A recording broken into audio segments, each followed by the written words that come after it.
Now we have some little remarks on big data processing of the system that you need to use. These slides are possibly a little frustrating because they're just giant collections of buzzwords because they're telling you what we need to do. The first slide is actually a reasonably simple. This comes from Hammerbacher, and it points out that there is one approach to data, which is the more traditional one, is to use data warehouses. You add new data warehouses, aggregate separate databases, and those are what you can do analytics on. So that's an important offering that you will find commercially from companies from Oracle through Teradata and others. IBM would offer such a thing, of course. Here is actually an IBM big data platform, and you can see the various components they're having. They have at the we have information integration, so that's this data fusion I mentioned. We have at the bottom clouds.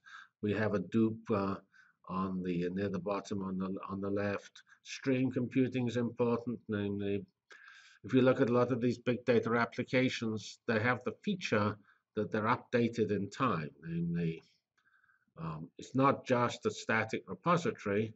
You get more data every second, and companies like Facebook or YouTube and things are always adding data. And in some cases, this has important implications on your applications. As you convert that data to wisdom, you're not actually running the whole data set through to get a whole new set of wisdom. You're taking the current wisdom from the current data set, and then you design incremental algorithms that add to the wisdom based on the added data. We pointed out so this, if you now go along the bottom after stream computing, we have data warehouses, and those are somewhat more traditional technology we had on the previous slide, but obviously important. They just aggregate databases, and the next thing across there is contextual discovery, which says that the context of which the data is presented, there's just the metadata and things like that, is very important. On top of that, we have accelerators, which basically allow you to get information quickly. Often these decisions need to be made now, not tomorrow, and so you need to get the answers out quickly.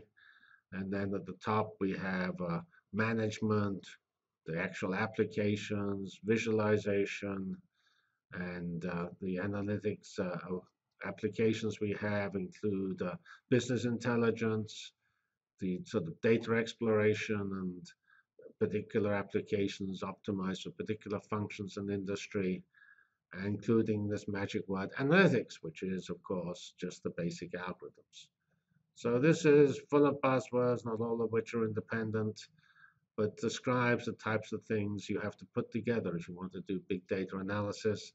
And it says it's pretty hard to do that unless you're a big company.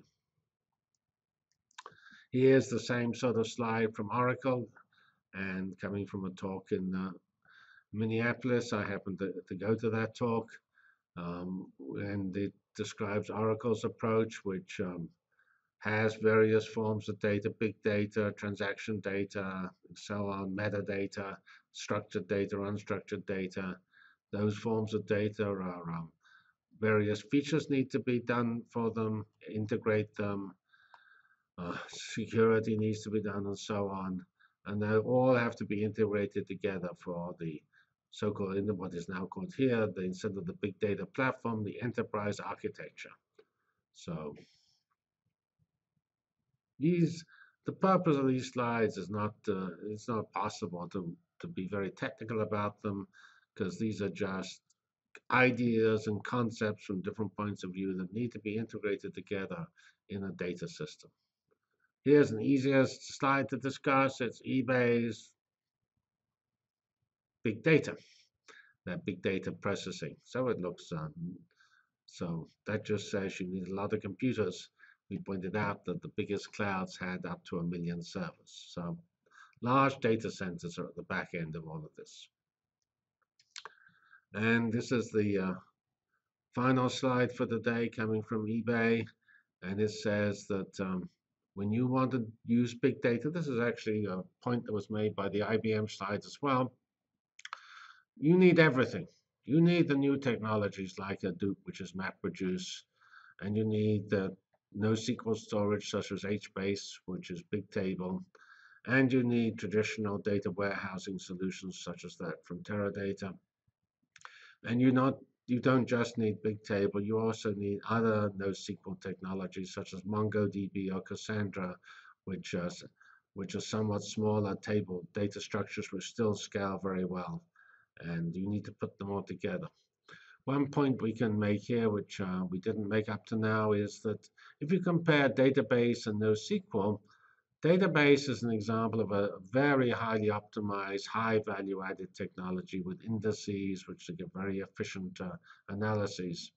The reason why databases don't necessarily provide a complete solution is they do not obviously scale to the very large sizes needed for the biggest data. And so these ideas like Bigtable and MongoDB and things, these are data center wide technologies that will run on 100,000 servers and get effective results when run simultaneously over that number of machines, whereas databases typically scale up to maybe 50 servers or some number like that. Databases then, so this is a traditional trade-off between simple algorithms running in parallel versus more complicated algorithms running in a more modestly parallel fashion. So next time we will finish this analysis with some discussions of the data process and start our first use case, which is the analysis of the Large Hadron Collider data. Thank you very much.